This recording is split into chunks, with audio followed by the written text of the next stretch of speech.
आप सभी का हमारे YouTube चैनल पर स्वागत है। हम बात कर रहे हैं एक नई भर्ती IBPS PO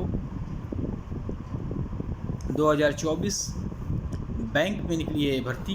कुल पद 4455। एज की बात करें तो 20 से 30 वर्ष, योग्यता स्नातक। आवेदन प्रक्रिया, आयु, फीस, सिलेबस, ये तमाम चीज़ों के बारे में हम विस्तृत बात करेंगे।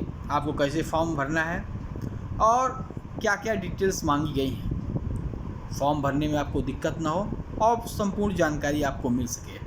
तो आशा करते हैं हमारे चैनल के द्वारा जो भी जानकारियाँ नोटिफिकेशन आपको पहुंचाई जाती है भर्ती संबंधी, वो सबसे पहले पहुंचाने के लिए हम लोग प्रयासरत रहते हैं, चाहे वो उत्तर प्रदेश राज्य से रिलेटेड भर्तियाँ हो या अन्य प्रदेशों से, या सेंट्रल गवर्नमेंट की या प्राइवेट संविदा या आउटसोर्सिंग की हो। सारी भर्तियाँ आपको हमारे चैनल के द्वारा प्रोवाइड की जाती हैं। तो आशा करते हैं जो भी भाई बहन चैनल पर नए, जिन्होंने चैनल को अब तक सब्सक्राइब नहीं किया, सब्सक्राइब कर बेल आइकन दबा दें और लाइक एंड शेयर जरूर कर दें, जिससे आपको तमाम सूचनाएं मिलती रहें। तो चलिए देखते हैं क्या है नोटिफिकेशन। यहाँ पे आप नोटिफिकेशन देख सकते हैं, institute of banking personnel selection. तो institute of banking personnel selection आप यहाँ पे देख सकते हैं, IBPS का ये जो फुल फॉर्म है, common requirement process for requirement of probationary officer and management trainees. ये वैकेंसीज जो निकली है participating banks for vacancies 25-26। Website दी गई है www.ibps.in। यहाँ पर आप जाकर फॉर्म वगैरह, या वेबसाइट है, एथॉराइज वेबसाइट है, यहाँ से नोटिफिकेशन जो मैं पढ़ रहा हूँ ये भी डाउनलोड कर सकते हैं। उसके अलावा जो भी इंक्वायरीज लेनी है उसके लिए यहाँ पे लिखा गया है cgrs.ibps.in पर, यहाँ पे कोई भी इंक्वायरी कंप्लेन है कर सकते हैं। कोई भी फॉर्म भरने से पहले, सबसे पहले आपको फॉर्म भरने से पहले उसकी इम्पॉर्टेंट डेट्स वगैरह पता होना चाहिए। जैसे ऑनलाइन रजिस्ट्रेशन कब है, तो ऑनलाइन रजिस्ट्रेशन आप यहाँ पे देख सकते हैं 1 अगस्त से 21 अगस्त तक दिया गया है। उसके बाद अगर आप देखें पेमेंट, फीस वगैरह, फीस पेमेंट की डेट कब है, तो 1 अगस्त से 21 अगस्त तक 2024 तक। Conduct of pre examination training PET सितंबर 2024 की डेट दी गई है। Download call letter for online examination pre के अक्टूबर 24 पर आपके कॉल लेटर्स आ जाएंगे। ऑनलाइन एग्जामिनेशन प्री का अक्टूबर 24 में हो जाएगा। रिज़ल्ट इसका अगर देखें प्री का, तो अक्टूबर-नवंबर के बीच में आएगा। और मेंस का अगर हम कॉल लेटर की बात करें तो नवंबर में आ जाएगा, और इसका एग्ज़ाम भी नवंबर 24 में हो जाएगा। इसका रिज़ल्ट दिसंबर और जनवरी के मध्य आ जाएगा, और जो भी इंटरव्यू होंगे जनवरी-फरवरी के बीच में होंगे, और जो भी प्रोविज़नल अलॉटमेंट है वो 25 अप्रैल तक कर दिया जाएगा आपको।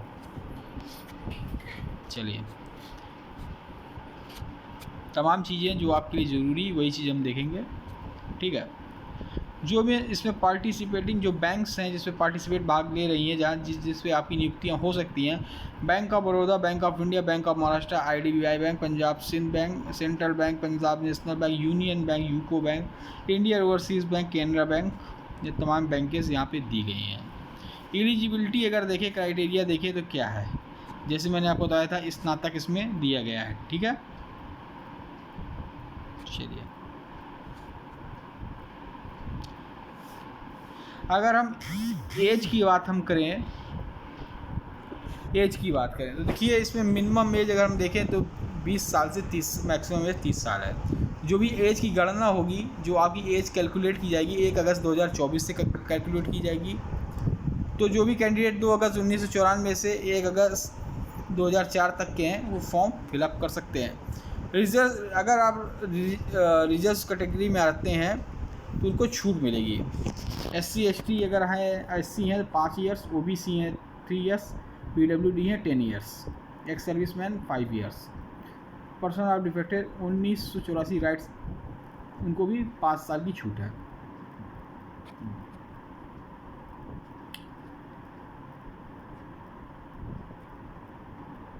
चलिए, जो भी हम आपको बता दे रहे हैं,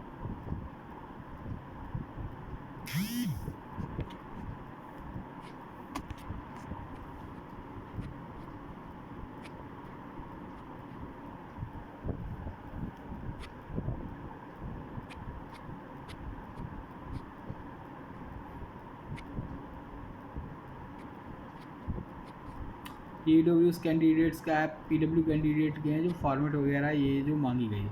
एजुकेशन क्वालिफिकेशन देखें तो ये भी जो भी स्नातक वगैरह आपको 1 अगस्त 2024 से पहले आपके पास मार्कशीट वगैरह आपका रिजल्ट सभी चीज़ होनी चाहिए।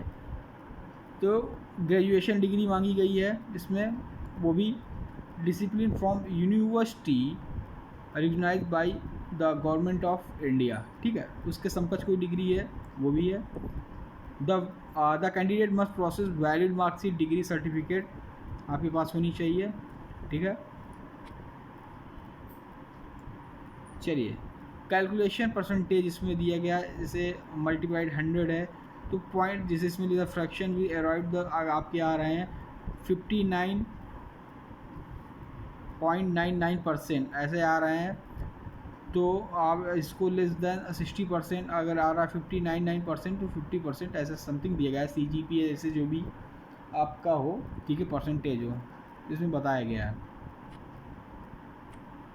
चलिए अब हम क्वालिफ़िकेशन, एज, इम्पॉर्टेंट डेट्स ये सभी चीज़ की बात कर चुके हैं। अब हम बात कर रहे हैं फ़ीस की। तो इसमें 175 रुपये फ़ीस पड़ेगी SC ST PW कैंडिडेट के लिए, 850 रुपये पड़ेगी ऑल कैटेगरीज कैंडिडेट के लिए। अब आ जाए एग्जामिनेशन के लिए। एग्जामिनेशन कैसे होगा, प्री मेंस 2 होंगे। तो इसमें आप देख सकते हैं इंग्लिश लैंग्वेज, आप यहाँ पे देखिए इंग्लिश लैंग्वेज 30 क्वेश्चन 30 मार्क्स के होंगे, और मीडियम इंग्लिश होगा 20 मिनट्स मिलेंगे। इसे एप्टीट्यूड के हैं 35 नंबर्स के होंगे। हिंदी इंग्लिश दोनों पे होगा, ये मीडियम एग्ज़ाम हिंदी इंग्लिश दोनों का 20 मिनट्स मिलेंगे। रीजनिंग एबिलिटी की अगर देखिए 35 हिंदी इंग्लिश दोनों में मिलेंगे 20 मिनट में।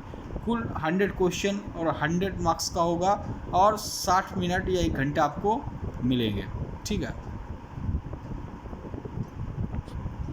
चलिए उसके बाद अगर हम मेंस की बात करें तो मेंस में रीजनिंग कंप्यूटर एप्टीट्यूड है, और ये भी 55 क्वेश्चन आएंगे, 60 मार्क्स के होंगे मैक्सिमम। इंग्लिश हिंदी दोनों होगा, 60 मार्क्स का होगा। जनरल इको में बैंकिंग अवेयरनेस 40 नंबर का होगा, 40 मार्क्स होगा। इंग्लिश हिंदी दोनों में 35 मिनट्स मिलेंगे। इंग्लिश लैंग्वेज के 35 होंगे और 40 मार्क्स का होगा मैक्सिमम इंग्लिश से होगा, और 40 मिनट्स मिलेंगे। डाटा एनालिसिस एंड इंटरप्रिटेशन जो है 35 का और 60 मार्क्स का होगा। हिंदी इंग्लिश दोनों में मीडियम पे होगा, और 45 मिनट्स आपको टोटल 155 क्वेश्चन होंगे और 200 मार्क्स का होगा, और 3 घंटे मिलेंगे। इंग्लिश लैंग्वेज लेटर राइटिंग ऐसे अगर हम देखें तो 2 क्वेश्चन होंगे और 25 मार्क्स का होगा, 30 मिनट्स आपको मिलेंगे, ठीक है। मेरे ख्याल से जो भी जानकारियाँ थी हमने आपको मेन इंपॉर्टेंट दे दी है, ओके। तो कोई आपको दिक्कत नहीं दिखी। इसमें लिखा था minimum qualification mark interview will not be less than 40% से नीचे नहीं, और 35% SC ST OBC PWD candidate के लिए है, ठीक है। तो चलिए PDF बहुत बड़ी है, जो आपके लिए इम्पोर्टेंट्स चीज़ थी वो सभी हमने आपको बता दी। फॉर्म भरने से पहले तमाम अपने डॉक्यूमेंट्स हाई स्कूल से लगाकर, आधार से लगाकर हर चीज़ आप अपने पास रख लेंगे और फॉर्म को फिलअप करेंगे। जो सिग्नेचर करेंगे, जो डाउन सिग्नेचर फॉर्म में लगाएंगे वो कैपिटल लेटर से ना हो, रनिंग लेटर से हो, ठीक है, कैपिटल लेटर से ना हो। बायोमेट्रिक वेरिफिकेशन वगैरह होगा, तमाम चीज़ें, ठीक है। मेरे ख्याल से सभी जानकारी हमने आपको दे दी। आशा करते हैं आप सभी भाई बहन जिन्होंने अभी तक चैनल को सब्सक्राइब नहीं किया, जाकर सब्सक्राइब कर बेल आइकन दबा दें। जय हिंद, जय भारत, धन्यवाद। फिर लेके नई खबरों।